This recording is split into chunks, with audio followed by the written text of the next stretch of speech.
I thought I'd have to work until the day I died because I didn't prepare for retirement like a lot of us didn't. And with inflation being what it is, Social Security isn't going to cut it. Hi everyone, welcome back to my next video. Today we're meeting Stephen. Hi Stephen. Hello, Bob. And you are in a beautiful, now that's a TAB? That is a TAB. New camp TAB? Yeah, 320S Boondock Lite. It's 5 years old. 5 years old. Did you buy it new? Then I did not. Yeah. I've had it for 5 months. 5 months. So are you out on the road now? I'm still working. I'm 72, still working. But because of you, my fear of retirement and being homeless has gone away. And because of also injuries, I will be retiring. Well, what have I got? 9 days to go and I'm retired. Oh man, wow, fantastic. And I'm congratulations. Well, thank you. Yeah. We should have a party. We should. Yes, and you're all invited. Are you then going to be full-time on the road after? I am. I'm going to experiment because I don't know what I'm doing yet. I've been camping my whole life, and in all my free time I camp. My time that I get off from work, I go camping. And 4 years ago, I discovered you. I thought I'd have to work until the day I died because I didn't prepare for retirement like a lot of us didn't. And with inflation being what it is, Social Security isn't going to cut it. So I realized that I never realized, even with my camping and my outdoor stuff, that there was all this public land, especially in the West, millions of acres of public land, whether it's BLM land, Forest Service land, state trust land, that we can go recreate on. We can camp, we can fish, we can do all this stuff for 14 days before we have to move. And that's a long time. So effectively, I've been working to get a few days off a year to go camping.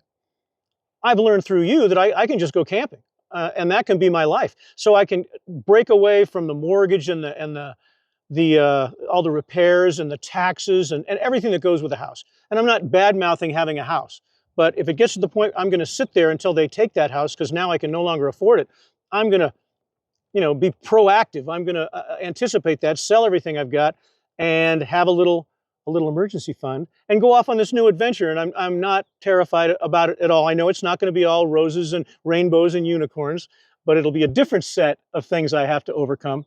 And I'm looking forward to it. I could go on and on about, for me, it's going to be good because this is where I want to be anyway. Well, it looks like you have a great setup here. Is it okay if we take a look around? Yes, yeah. Let's go and see what I've got. Let's go do that, folks. So how did you decide on a TAB trailer? Well, I started, of course, tent camping my whole life. And then 4 years ago when I found you, I was searching for something tiny that I could tow. I wanted to get off the ground. And I found a runaway camper, a runaway cool camp, which is why I called it my shoebox, because it's just a bed in a box. And that changed everything. Then all I wanted to do was camp every 5 minutes. It was in my garage calling my name. I had to go. But to live in that, I've got this terrible back problem and neck problem and shoulder problems and knee problems, arthritis, that started to flare up. I can't move in that thing. I can just get in and go to sleep and come out. Can't change my clothes. I have to be kind of a contortionist to move around in that little guy. And as wonderful as it is, and as much as I love it, I wanted something I could stand up in. And I also wanted something that was kind of already built out. I'm past the point of being able to do that, I think.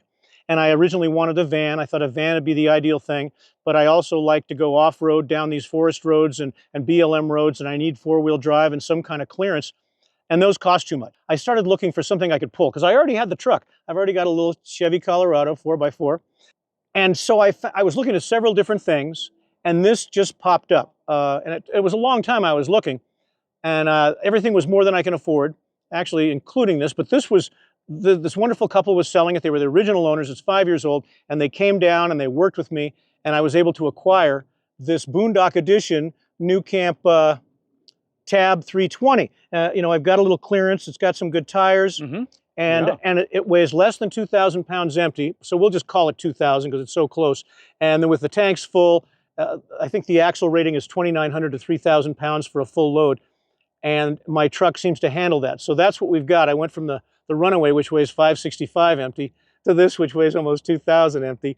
But I can stand up here, and it's got the amenities that I need. So anyway, I'm very happy with this. I think, with some tweaks and some things, it doesn't have very much storage space, but I can make this work. Now, you'll see that in the sink, I've got a plastic bin. And the reason I do this is that I don't want to put water in my holding tanks if I don't have to, because then I have to dump those tanks. I've got a 2-burner stove here, And I don't like to cook in the camper. I don't want it to smell like food.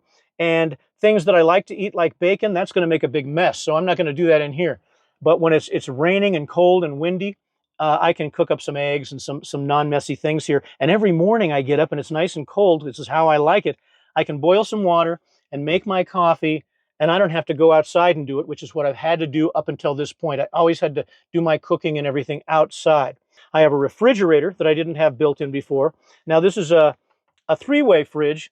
The new ones that they're coming out with now have the 12-volt compressor fridge that run off the batteries. They're very efficient. They chill down quickly. This is not that. I've got little limited storage, and I've used this up here. I don't know if you can see. This is mainly coffee stuff. I got my coffee dripper, my coffee cup, coffee things are up there. And in here, I've got an electric coffee pot. So should I run out of propane or have an issue, this uses very little wattage, and I just use it for boiling water.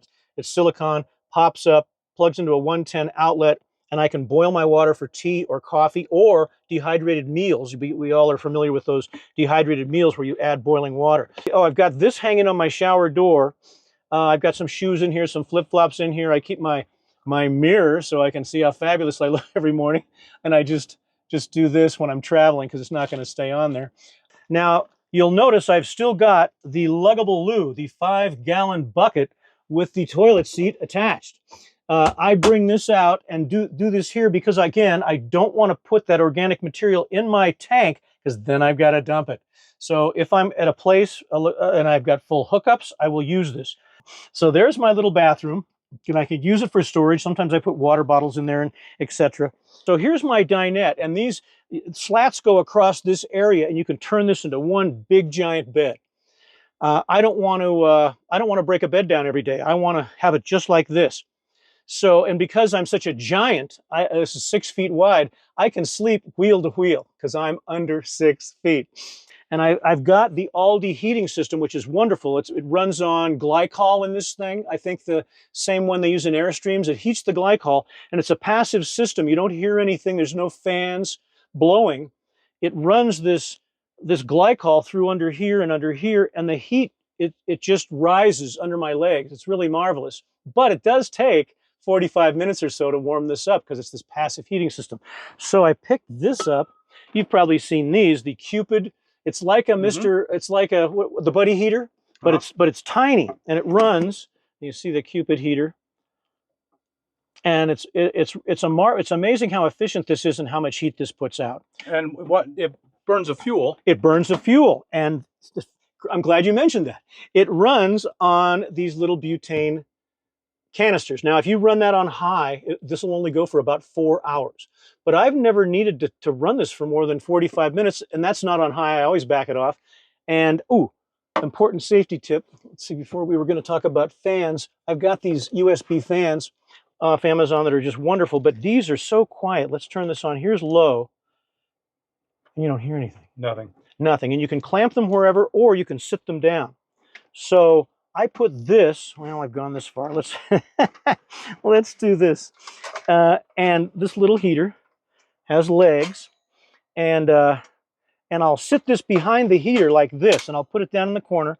And this way, because these don't have a fan, so the heat just rises straight up. And it'll take a long time to heat your area because the heat's going to go straight up, and then it's going to spread out, and then it's going to slowly come down. But with the fan gently blowing the heat where I want it to go and circulating it through here, it heats this really quickly. I would recommend these if you're tent camping, if you have a small camper, just because it's so tiny and easy to work with. But I've got storage here, and again, I haven't utilized these properly, but there's some good space here. I've got towels, those hand warmers that you shake up, and I've got a little tiny AM/FM radio for emergencies in here. I've got a hand crank radio for if it gets even worse. And here, what have I got? I've got some movies that I'll probably never watch. Over here, I've got spare clothes. Usually I bring a duffel bag, but I've got jeans, sweatshirt, shorts, underwear, socks, all jammed in here. That's always in here. There's storage down in here, but that's a bad spot. So anything I put in there is something I'm not going to need very often. I've got all the 12-volt power I need, and we'll talk about that in a second, but I don't have an inverter. But the Bluetti, if I need 110, I can plug anything directly in here. This is an old EB150. They don't make these anymore, but I got it at a good price because they don't make these anymore. So why don't we take a look at the outside? Let's take a look at the outside. When I got it, it came with the lead acid battery, like in your car, you know, in here in the tub with the propane, and it wasn't doing much for me. It came with a single 100-watt solar panel. The battery is obviously gone. I've utilized that extra space, but I've still got my propane tank, of course. So now I've got a lot of extra storage because that battery came out, and I was able to acquire two the Battleborn heated batteries, the 100 amp hour, at the big tent show last year in Quartzsite, and those batteries are now down here.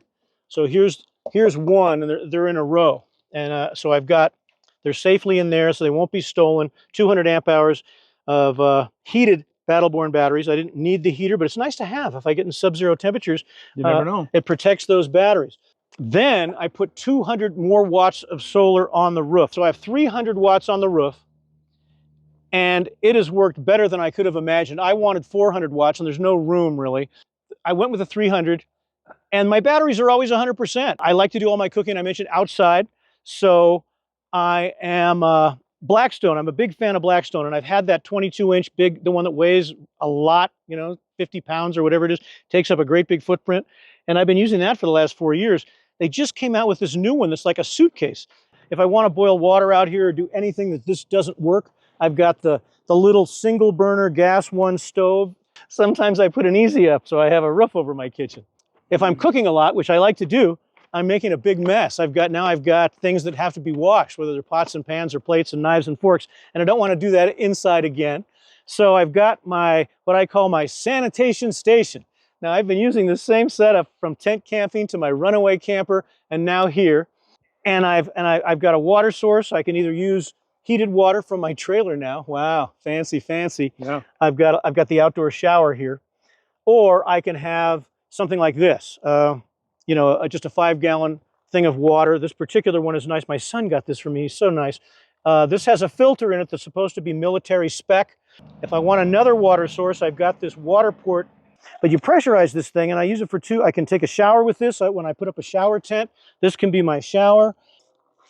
There we go. Wow. And if I'm having a campfire, when fires are allowed, I like to bring this out next to the fire, close to the fire, close to me, just in case. But I can use this for rinsing my dishes, for taking a shower.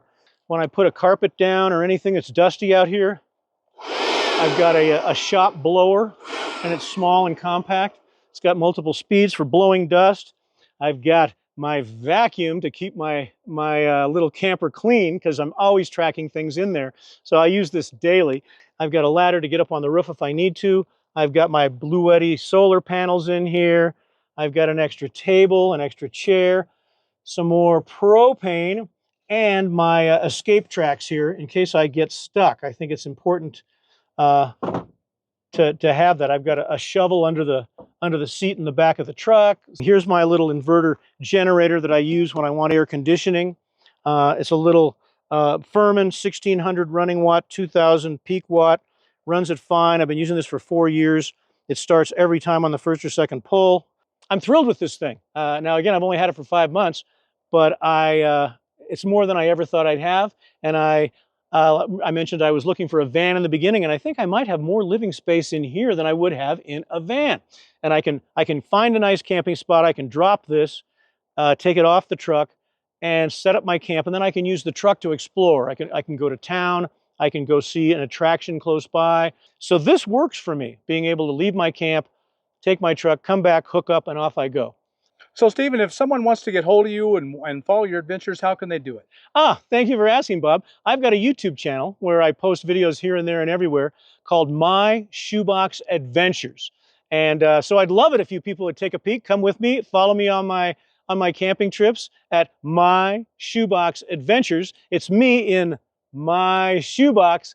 It's a solo senior camper exploring the great outdoors in my small teardrop camper. Come on down. Well, check it out, folks. Thank you. Well, Stephen, thank you so much for sharing your home and your life with us. It is stunningly good. You've done an amazing job. Oh, thanks, Bob. Just kind of in your shakedown cruise. Yeah, I'm always flying by the seat of my pants, but so far it's been fun. It's been a fun adventure. My glass is always half full. You know, I could whine and cry about stuff. We all could, but bad stuff happens to everyone, and it's what do you do about it? You know, there's a whole lot of fun stuff ahead of me here, and I love being outside. The vitamin D and the exercise. I'm not a rat race guy anymore. As I've gotten older, the city life doesn't appeal to me. Well, thank you so much, Stephen. I really appreciate it. Folks, if you got anything out of this video, and I know you did, you got some great ideas, like us on YouTube, subscribe to the channel, hit that thumbs up button, and we'll talk to you on the next video. See you then.